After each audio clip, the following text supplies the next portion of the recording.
ka radha që të flasim pak më shumë për të punësuarit, për të drejtat e punëtorëve, por edhe për gjithë ato që ne po shohim për momentin që po zhvillohet kërkesa për pagë më të lartë, kërkesa për të respektuar të drejtat e punëtorëve ashtu siç janë të paraparë në ligjin për marrëdhënie pune, dhe për të gjitha këto do flasim së bashku me Slobodan Trëndafilov, i cili është edhe kryetari i lidhjes së sindikatave në Maqedoninë e Veriut. Dobro утро, добро ни дојдовте. Добро утро, благодарам поканата. Знам дека каде што и одите, моментално најжешка тема е платата. Па платата е најголемиот проблем на работниците, а ние сме први меѓу еднаквите кои треба да зборуваат и да бараат зголемување на истата. Затоа е едно од најжешките теми, ќе кажам, и тоа е главна задача на синдикатите. Синдикатите кои не се борат за плата не може да се нарекуваат синдикати, и затоа ние како ССМ се обидуваме овој период, и не само овој период, туку и низа години наназад, да укажеме на недостатоците, на проблемите, на потешкотиите, како и на предизвиците со кои се соочуваат работниците. Јас би сакала да пушам малку повеќе за синдикатите, пошто гледам дека не сите разбираат која е улогата на синдикатите и зашто треба да постојат. Зашто треба да има синдикат за секој вид на работа или пак за компании и така натаму? Уште во минатото, луѓето одлучиле дека тешко е да се изборат сами. Јас и вие тешко можеме да отидеме кај работодавачот и да се избориме сам за себе. Меѓутоа, ако се собереме повеќе луѓе и ако тропнеме на вратата кај работодавачот или кај во институцијата, кај директорот, министерот и така натака, шансите се поголеми да се поддржиме едни со други и да обезбедиме пополни работнички права. Патем затоа и постојат синдикатите. Луѓето разбрале дека сами можат тешко да се изборат за зголемување на платата, имајќи во предвид дека работодавачите имаат моќта на парите, тие одлучуваат, многу често знаат да ги изигруваат законите, па ви треба бесплатна правна заштита, и многу често знаат да ги користат политичките врски, па ви треба и од таа гледна точка помош како работник.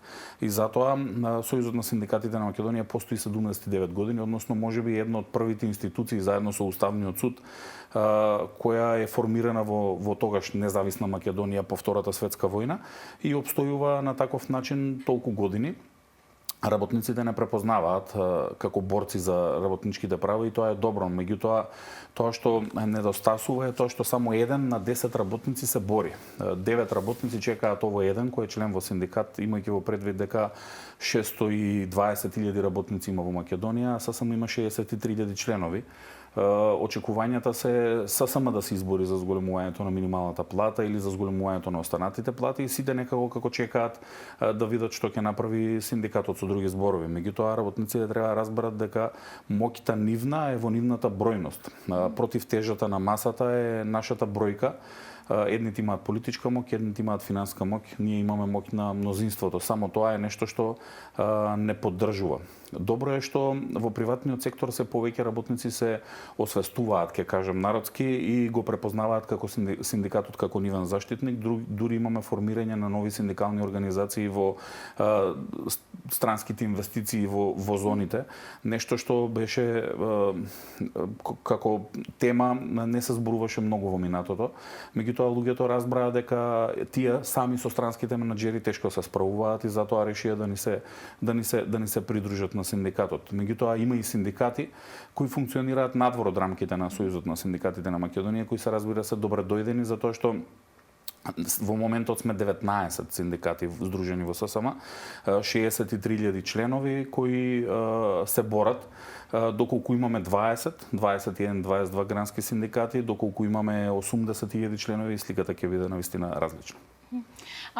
Дали ние сме свесни за важноста ние да бидеме дел од еден синдикат? Па кај работниците потребно е образложување зошто треба да бидат членови на синдикатот. Ја многу често пати сакам да кажам дека работниците не треба да го гледаат синдикатот како една организација на нивните дедовци која формирале на времето. Не треба да гледаат низ призмата на тоа да добијат канта сирење или пак кашкавал или нешто друго, туку треба да добијат сила која ќе овозможи зголемување на нивните плати. Јас лично и колегите кои се околу мене сме поборници да се избориме за зголемување на платите, за работникот да може да си овозможи се што му е потребно на него и на неговото семејство, и затоа можеби улогата на синдикатот треба да биде во таа насока. Тоа што работниците треба да го препознаат во синдикатот е обезбедувањето на бесплатната правна помош која ја даваме ние. А само минатата година близу 12.000 работници се обратиле во ССМ за обезбедување на бесплатна правна помош, но тоа што треба да ги загрижи работниците е дека близу 10% од тие работници биле само членови. Значи, некаде околу 10-11.000 работници се работници кои за жал не учествуваат во работата на синдикатот, не се членови на синдикатот, меѓутоа добиваат и како бесплатна правна помош. И треба да гледаат сликата дека ако еден од 10 работници се бори за зголемување на нивните плати, тогаш многу помал е процентот на работници кои се во синдикатот и имаат проблеми со работодавачот. Поголем проблем имаат работниците кои не се за жал синдикално организирани, затоа користам можноста да ги повикам да ни се придружат, да ни се приклучат во синдикатот, да формираат свој синдикат и да продолжат да функционираат сите заедно на ниво на работодавач, но за жал не секогаш сликата е таква. И на ниво на работодавач, ако 100 работници има во едно предпријатие, 20 од нив ако се членови на синдикатот се борат за останатите 80 и затоа мислам дека никој не треба друг да чека да се бори во негово име, туку треба да превземе одговорност и да се придружи во синдикат за да се бориме заедно. Јас често пати кога зборуваме за синдикатите сум слушнала како работините ќе викаат не смееме да се членуваме на синдикати пошто може да не избркате од работа. Дали се уште постои такав страв? Стравот е неоправдан. Неоправдан е од неколку причини. 63.000 колку што имаме доставено со списоците за утврдување на репрезентативност како членови, вкупно имаме 70.000 работници кои се дел од ССМ, не ги губат нивните работни места, не се избркани од работа. Платите им се зголемија од почетокот на годината на најголемиот дел од нив во приватниот сектор, пред се ќе зборувам, затоа што во јавниот сектор можете да видите дека и протестираме и организираме други синдикални акции затоа што еднострано се отфрлаат предлозите за зголемување на платите. И морам да кажам дека сите досега што формирале нови синдикални организации само добиле повеќе, а не помалку. Работниците веројатно се плашат заради случувањата во едноминато време кога за жал и синдикалци ги предаваа работниците и се договараа со директорите и правеа штета на нивните колешки и колеги за некакви ситни интереси. Меѓутоа денеска слободно ќе кажам дека тоа не е апсолутно никаков случај, напротив, дури 60 до 70% од ново организираните синдикални организации во првата година склучуваат колективен договор со кој ги унапредуваат значително нивните работнички права, како правото на годишен одмор. Знаеме дека во приватниот сектор најчесто се злоупотребува правото на годишен одмор или пак се дава 20 дена годишен одмор или пак помалку денови од 20, меѓутоа законот гарантира најмалку 20 денови, до 26 колективен договор може да се утврдат, се зголемува платата. Во месец јануари голем број на наши членови во приватниот сектор добија веќе 10 и 15% зголемување на нивните плати без да се чека растот на просечната или растот на минималната плата.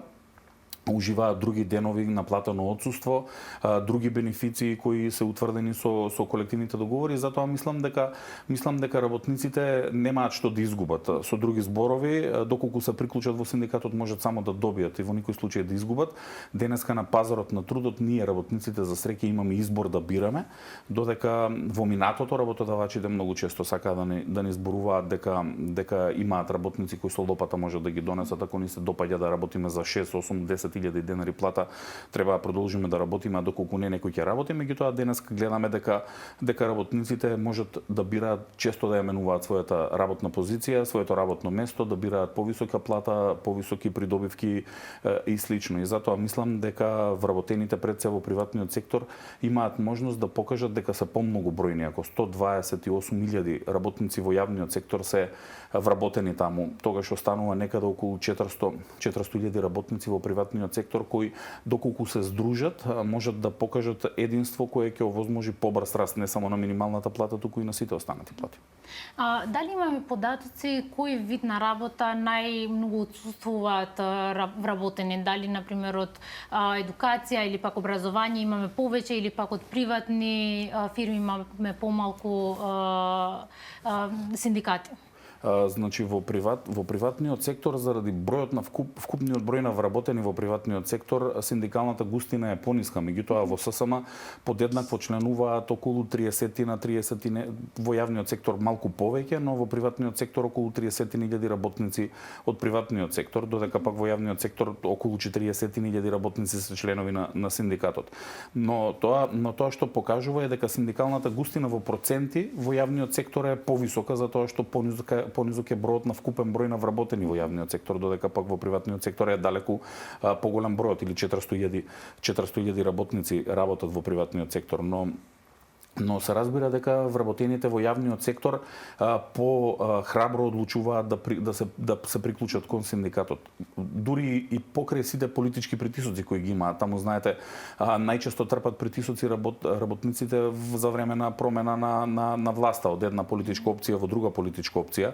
Во јавниот сектор загрижува дури и вработувањето под политички клуч, и тоа е еден од големите проблеми во јавниот сектор. Меѓутоа, во приватниот сектор работниците не се соочуваат со овие проблеми и со предизвици, но доколку некој директор, менаџер или шеф им се заканува и им кажува, како што велите вие, да не се зачленуваат во синдикат или ги одвраќа од мислата да се приклучат кон синдикат ако веќе има на ниво на работодавач, треба да сватат дека тоа е само еден, а тие се повеќе, и дека 20 луѓе ако му тропнат на вратата на шефот или на директорот има поразлична улога и поразлично влијание отколку ако му тропнат само двајца.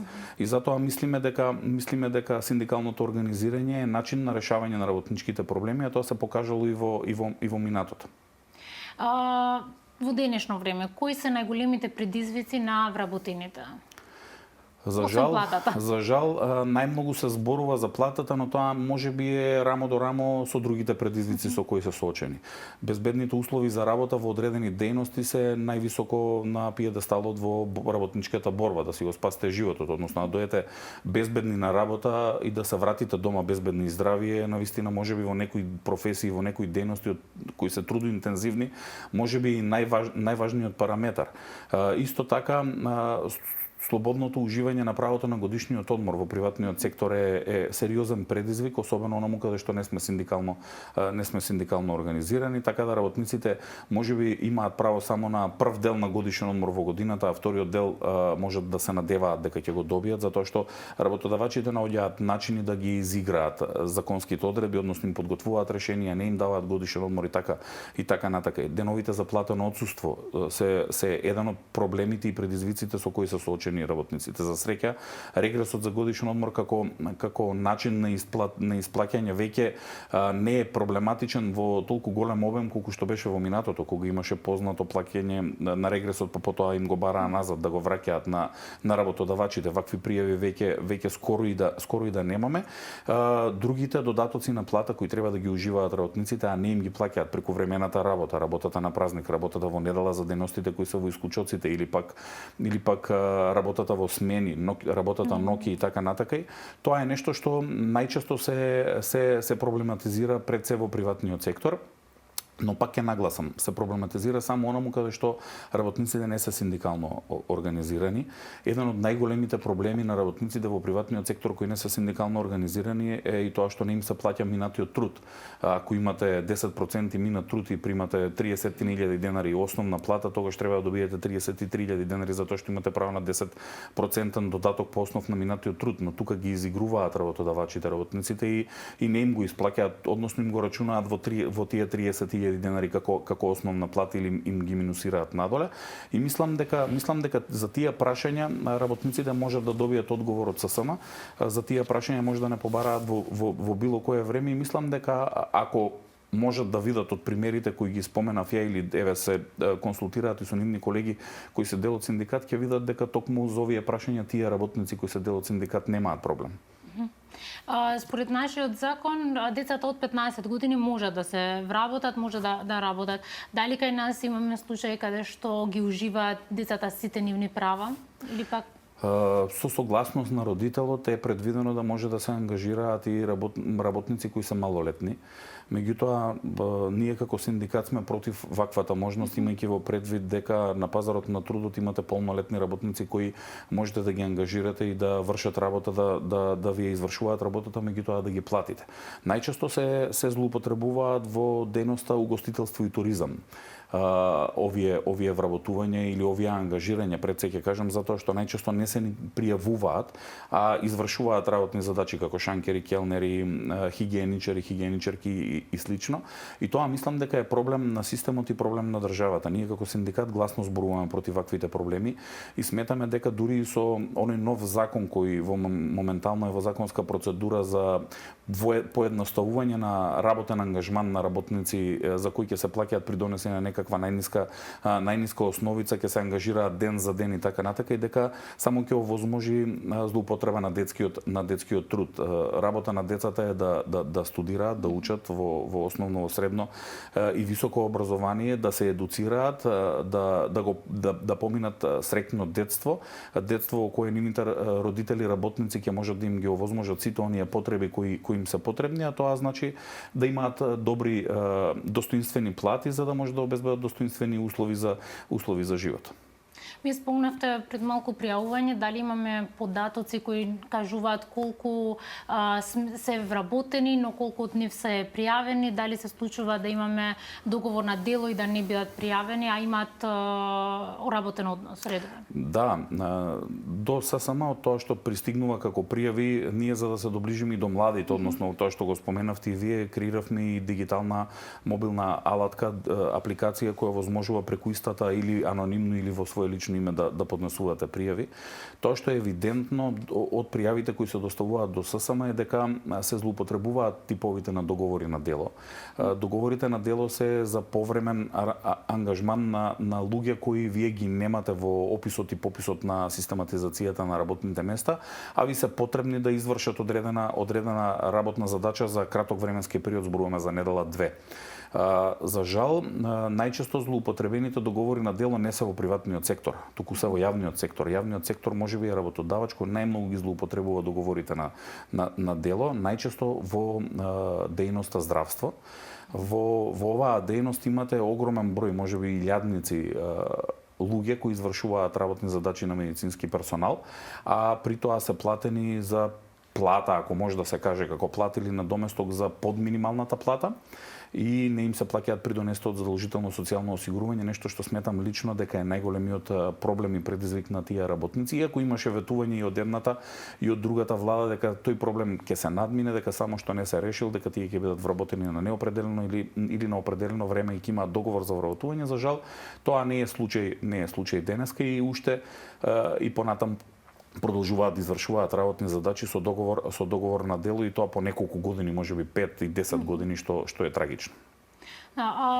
Ке се вратиме малку на платата, пошто е една од клучните алатки со кои можеме да живееме и да преживееме. Сојузот бара 500 евра месечна плата. Дали мислите дека тоа ќе ги задоволи потребите на денешната економија и поскапените цени?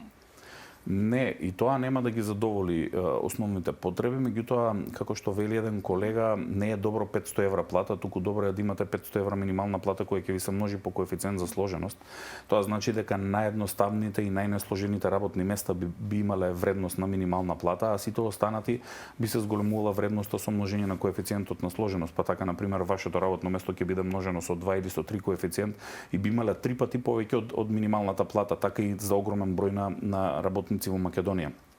Тоа што е клучно е што денеска, за жал, се изигрува системот. Анализи покажуваат дека близу 250 милиони не се плаќаат по придонеси за задолжително социјално осигурување во државната каса, и тоа мислам дека е проблем што се врати на голема врата платата во плико. Добивате плата во бруто износ на картичка, пријавени согласно договорот за вработување, меѓутоа работодавачите се свесни дека вие за 24, 25, 27 или 28 илјади денари нема да им работите, па ви плаќаат некои 100, 150 или 200 евра во плико, а за тоа не плаќаат придонеси кон државата. И токму затоа беше предлогот од ССМ, минималната плата да се зголеми на 500 евра, 12 месеци да не се плаќаат придонеси на разликата за тие 100 евра, да се зголемат сите останати плати, а по истекот на тие 12 месеци да се плаќаат придонесите, со што ќе се придонесе значително и во државната каса. Меѓутоа и ние како работници ќе имаме повисоки плати затоа што со растот на минималната плата треба да се зголемат платите на сите останати работници. Ние како ССМ во минатото покажавме дека доследно се придржуваме на тоа, а доколку има потреба и штрајкуваме и протестираме за да го обезбедиме тоа на работниците. Но ние како ССМ не можеме сами да се бориме против системот и против работодавачите, односно газдите, да го обезбедиме тоа. Потребна е поддршка од работниците, која мислам дека работниците денеска во се поголем број ни ја дават. Делот ССМ и минималната кошничка, која што секој месец ни покажува колку многу се цените растат. И со тоа и две минимални плати од 500 евра пак нема да може да ги покријат сите трошоци. Дали се уште се покачува минималната кошница? Да, клучно е тоа што го кажавте и сами. Синдикалната минимална кошница покажува само дали цените растат или не. Но тоа што политичарите сакаат да го кажете дека ние треба да живееме со толку.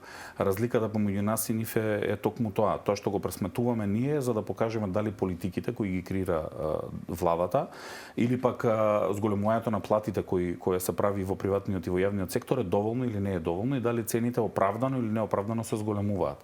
Ако вредноста на истата за само една година е зголемена за повеќе од 6.000 денари, тогаш ите како е оправдано барањето за зголемување на платите за најмалку 6.000 денари, за да можеме само најосновните прехранбени производи или најосновните услови за живот да си ги овозможиме, но тоа што не сакаат да го слушаат е тоа што тие сметаат дека и тоа е многу, дека македонските работници и македонските граѓани можат да живеат со далеку помалку, дека не им е потребен ни 7-дневен одмор во годината, дека тоа е луксус, дека се луксус, дека е луксус да можете да им овозможите 4 хамбургери во месецот на вашите деца или пак за семејството да купите како ресторански услуги.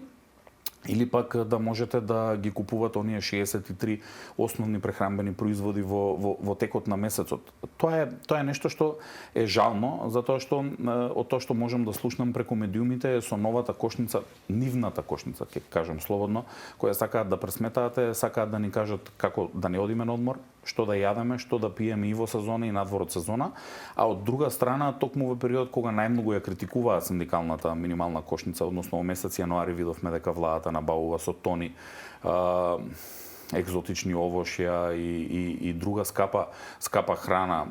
Така да мислам дека се неиздржани обидите на политичарите денес како што беа неиздржани и пред 3 години. Да не забораваме, пред само 3 години исто така премиерот и исто така министерот за економија ја критикуваа тогашната синдикална минимална кошница, ни кажуваа дека ни се потребни далеку помалку пари за да преживееме, но параметарот кој го дава синдикалната минимална кошница е тоа што покажува дека и две минимални плати не се доволни за најосновното да можете да го возможите на вашето семејство без оглед на тоа дали е 3 члено, 4 члено или 5 члено, подеднакво немате пари и за тие.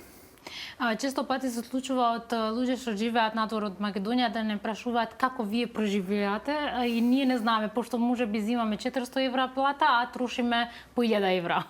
Да, за жал се повеќе луѓето се задолжуваат во Македонија. Зошто се задолжуваат? Затоа што одат на работа, а се сиромашни. Одат на работа, а платата не им стигнува ниту до 20 во месецот за да можат да преживеат. Па потоа одат се забрачуваат дали тоа во оние брзи кредити, дали во банките, земаат потрошувачки кредити и така натака. И меѓутоа живот на кредит не е добар живот.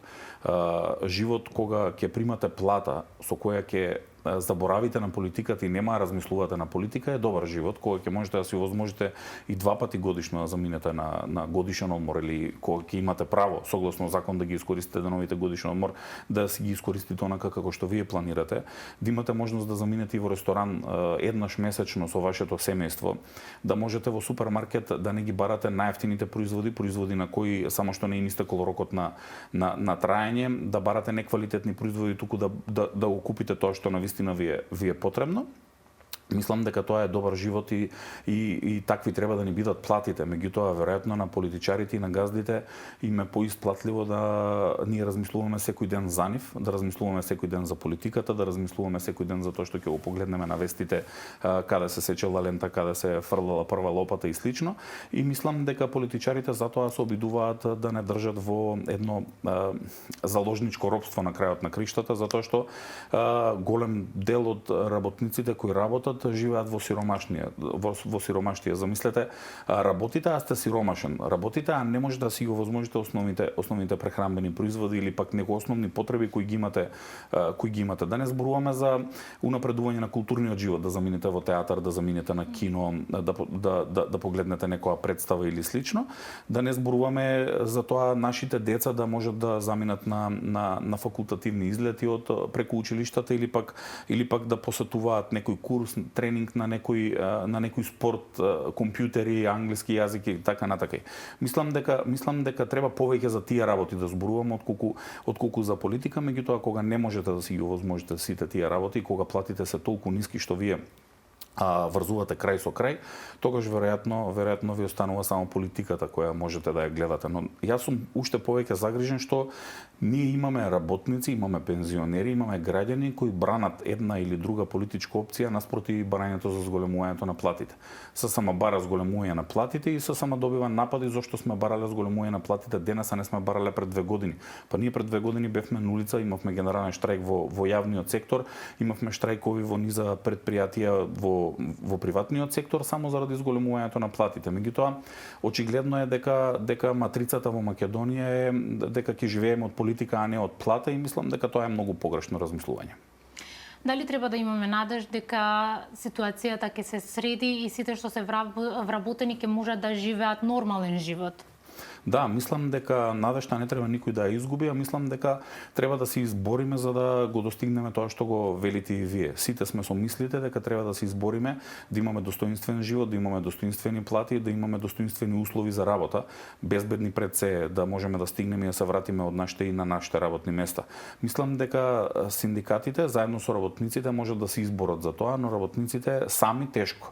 И затоа ги повикувам сите работници, користам можноста која ни ја давате да ни се приклучат на ССМ. Покажавме дека не бираме дали се бориме против работодавачите вчера, дали денеска, дали ќе се бориме утре.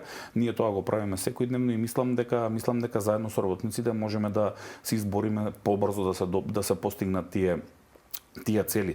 Меѓутоа, работниците да имаат наум дека и газдите, меѓутоа и функционерите често пати знаат да кажат колку ќе дојдете, толку и ќе добиете. Тоа колку ќе дојдете значи дека ако само Слободан бара, дека само на Слободан не му чини, или пак ако само ССМ бара, само на ССМ не му чини. Меѓутоа, ние добро знаеме дека сите граѓани и сите работници се соочени со предизвикот од ниските плати, со честни исклучоци кои се во многу мал дел. Ние сме при крај на нашиот разговор. Дали има нешто друго за што не сме зборувала, што е важно да се зборува, или ако нема, крајна порака ако имате? Најважно што не го зборувавме, а треба да се зборува е тоа што никој не смее да молчи пред неправдите и доколку не може да го каже тоа сам, ние сме тука да го кажеме тоа за нив и за него. Затоа сме и избрани да ги трпиме ние ударите од сите, без разлика дали е тоа од работодавачите во приватниот сектор или од функционерите во јавниот сектор, за да не го трпат тоа работниците и ги повикувам работниците во наредниот период да не поддржуваат во синдикалната акција која ќе ја превземаме за зголемување на нивните плати. Поддршката како член на синдиката е значајна, поддршката како дел од луѓето кои ќе протестираат на улица е уште позначајна и затоа мислам дека доколку ќе упатам пораката и до работодавачите и до функционерите, доколку не сакаат да не слушнат на маса, ќе мора да не слушаат од улица. Благодарам многу што бевте дел од студиото денеска и што зборавме на оваа многу важна тема. Ви благодарам за можноста да зборуваме малку за синдикалната работа од поинаков агол. Фала ви многу.